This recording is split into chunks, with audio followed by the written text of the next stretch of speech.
Welcome to Exeter's Properties in South America. The Caspiche property is located in Chile's Maracunda Gold Belt, and in southern Argentina, the Cerro Moro project is located in the Deseado Massive Geological Province. This is the Maracunda. It's a prolific belt for very large, high tonnage, relatively low-grade deposits. Some of the more well-known ones are set up along the side here. Caspiche obviously is in red there down the bottom. In terms of real estate, it's probably a well-known district, but it's really coming into prominence just recently as the impact and the technology sort of moves along with the capacity to extract these sorts of deposits at these sorts of grades, at these altitudes. And we're really on the tipping point now, and I think the Maracunda as a district is going to explode with activity. Well, it's exploding right now, but we'll just continue to do so in the future as we drive forward. This is Caspiche here in the distance.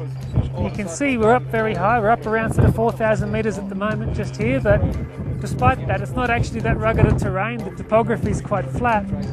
The porphyry itself is actually covered in a thin veneer of gravel and sits in the valley between us. There's a quartz ridge and another hill at the back, which we're progressively drilling into as we try to find the limits of the deposit.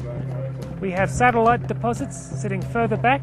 The target for this year is to continue drilling like the blazes until we can find the limits of the deposit, outline the edges, continue to grow it, and obviously we're targeting to move as much of that higher grade central core as we can into a higher confidence category, which will drive a lot of those early economics. The drill spacing we try to work to at this stage is still a 200 by 200 metre grid with a staggered system of holes, and you can see the platforms and the collars in front of us. There's currently 4 rigs almost visible from this position. You can see down here a rig right in front of us. This is a PQ rig. That's a rig that's drilling very large diameter core. It's drilling core for metallurgical testing for our eminent metallurgist Jerry, who'll be doing some oxide test work on that. And it has the dual impact of also twinning some of the pre-existing holes from previous explorers, which will help to give us confidence in their drilling and permit us to use that in an ongoing fashion with some scientific basis behind it. The final rig you can see over here is our favourite one. It's actually drilling at right angles, or another scissor hole coming back to the known grid. It's doing that, and it's looking to intercept and come about 200 metres underneath the anomalous results we received from hole 42 last year. Hole 42 was an exciting cliffhanger to end the season on because it bottomed in mineralisation 500 metres from the nearest drill hole, and this is looking at coming in underneath that, trying to show that we've got some legs to that system out there. This has potential to extend that known system and move it from the known to the unknown. And in addition to step outs on the existing deposit, which is open in several directions still, this could create a real step change in those tonnages. We're standing on top of some oxide mineralisation up here at the moment, and in the not too distant future, some 3 or 4 years from now, we might very well be mining this material. Caspiche is an enormous system. We're still learning how big it is, but it stretches from where I am now way off to about 1 kilometre to my left, and a similar distance again behind us. It's going to be a big challenge to develop this project, and part of the fun of my job is I get to call some of the tunes and have a look at some of the concepts for doing that type of thing. It's really like taking the bits of a jigsaw puzzle that the geologists give us, and we've got to work out what's the best way to bring this thing together. How do we mine it? What methods do we use? Where do we put infrastructure? Where do we find water? Where do we find other materials? How do we bring them to this place, which is about 150 kilometres away from the main road? And it's really a lot of fun to be able to do that. And we've got some interesting ideas.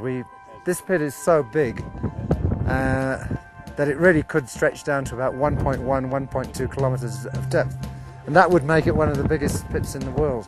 This is the time that we put it all together. At the same time, we try and talk to the communities, the people in the area, try and make sure that what we're doing is going to fit in with their aspirations of what a mine should look like in 10 years' time and how it should relate to the community. So all of us, we're a team, we all work together, and it's really exciting at this stage to be able to work on something like this project. I'm working with Jerry Perkins. Together we are looking at the scoping level studies for the project. As Jerry and Justin explained, it's a very large system. We're still at the exploration stage. There's still a lot of work to be done. But really what we're working on is making that transition from exploration to mining, and that's what these scoping level studies are called. So basically we're looking at taking that transition, taking the next step. So while the exploration activities continue in earnest, and there's still lots to be done, we're also looking at taking that next step. We have an exciting year ahead in terms of drilling and things going on, not just on the ground here, but also in terms of that transition to mining here. So it'll be a very busy year for Exeter, but it'll be an exciting field season coming up. So this is where we keep all of the material that we collect from the drill rigs. As we're drilling very, very deep holes. And it's very, very expensive, so we make sure that we recover all of the rock that we bring up in long sticks of what we call core, or drill core. Once we get it back, we saw it in half with a diamond saw blade, a blade that has diamonds encrusted into it to cut the very hard rock, and we send it away for analysis. So we're looking here at the presentation of half of the core that's left after drilling, and the geologists come past and they map this. And we use this to build up pictures of what we think is happening in 3 dimensions.